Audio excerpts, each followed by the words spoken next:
एक डायन की कहानी जो लोगों के बच्चों को मार डालती थी। डायन की कहानियाँ बहुत पुराने समय से लोगों में कही सुनी जाती है। यहाँ दी जा रही डायन की कहानी भी ऐसी ही एक लोक मान्यता पर आधारित है। इस लोक मान्यता के अनुसार एक गांव था। उसमें जमींदार की दो पत्नियां थीं। दरअसल पहली पत्नी को जब लंबे समय तक कोई बच्चा नहीं हुआ तो उसने ही अपनी सगी बहन से अपने पति की शादी करवा दी। छोटी बहन को 2 साल बाद एक बेटी हुई, लेकिन जमींदार को तो बेटे की चाहत थी। कहते हैं ईश्वर के घर देर है अंधेर नहीं। पहली पत्नी यानी बड़ी बहन कुछ समय बाद गर्भवती हो गई। समय पूरा होने पर उसने एक सुंदर बेटे को जन्म दिया। छोटी बहन को अब यह डर सताने लगा कि उसकी पूंछ अब घर के नौकरानी से अधिक नहीं होगी, क्योंकि एक तो वह छोटी है और दूसरे उसने बेटे की जगह बेटी को जन्म दिया। छोटी बहन के मन में कपट आ गया। वह रूप में अपनी बड़ी बहन की तुलना में अधिक थी। छोटी बहन ने अपने पति को तरह तरह से रिझाने का काम शुरू कर दिया। साथ ही उसने अपने पति के कान भी भरने शुरू कर दिए कि किस तरह उसकी बड़ी बहन अपने पति को रास्ते से हटाकर सारी जायदाद पर कब्जा करना चाहती है। कुछ समय बाद पति का व्यवहार बड़ी बहन से बदलने लगा। उसके साथ काफी बुरा व्यवहार किया जाने लगा। घर के सारे अधिकार उससे छीनकर छोटी बहन को दे दिए गए। बड़ी बहन को घर की नौकरानी बना रखा जाने लगा। हद तो तब हो गई जब बड़ी बहन से उसका बच्चा छीन लिया गया। बच्चा अब छोटी बहन को दे दिया गया।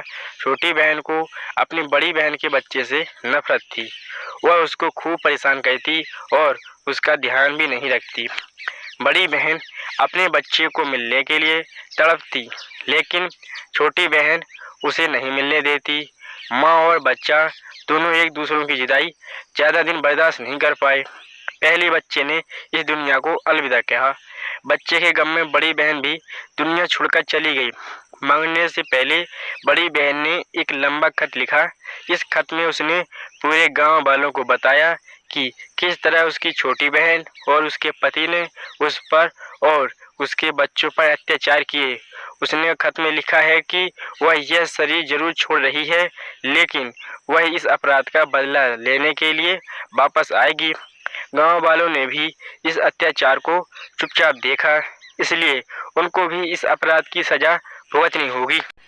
बड़ी बहन ने पूरे गांव को श्राप दिया कि अब वहां कोई बच्चा अपना पहला जन्मदिन नहीं मना पाएगा। शुरू में तो लोगों ने इसे एक औरत का मरने से पहले का गुस्सा माना, लेकिन जल्दी ही उनकी गलतफहमी दूर हो गई। बड़ी बहन डायन बन चुकी थी। वह कई लोगों को दिखाई देती थी। सबसे पहले वह घोड़ों के अस्तबल की सफाई करने वाले नौकर को दिखाई दी। उसने बड़ी बहन को अस्तबल की छत से उल्टा लटकते हुए देखा। डर के मारे उसकी हालत इतनी खराब हो गई कि उसके गले से आवाज नहीं निकल पाई। वो बेहोश हो गया। डायन का बदला शुरू हो गया और जल्दी ही जमींदार बीमार रहने लगा।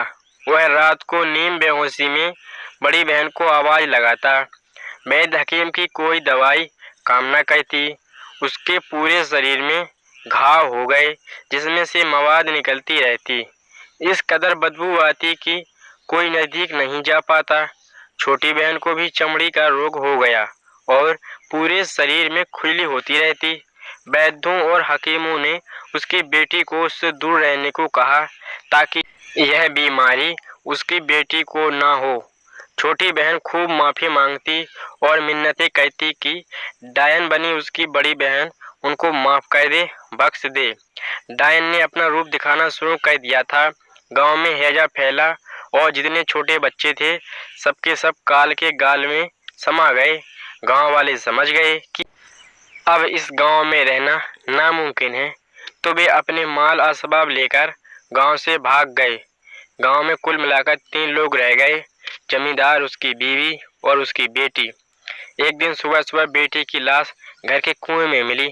कहते हैं कि जमींदार नींद में ही चल बसा और उसकी बीवी कई दिनों तक अपने घर में दाने दाने को मोहताज होकर मरी।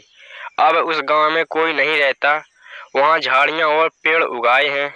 लोग मानते हैं कि वो डायन आज भी वहां रहती है और इंतजार करती है कि कोई आए तो उसके बच्चे की जान ले ले।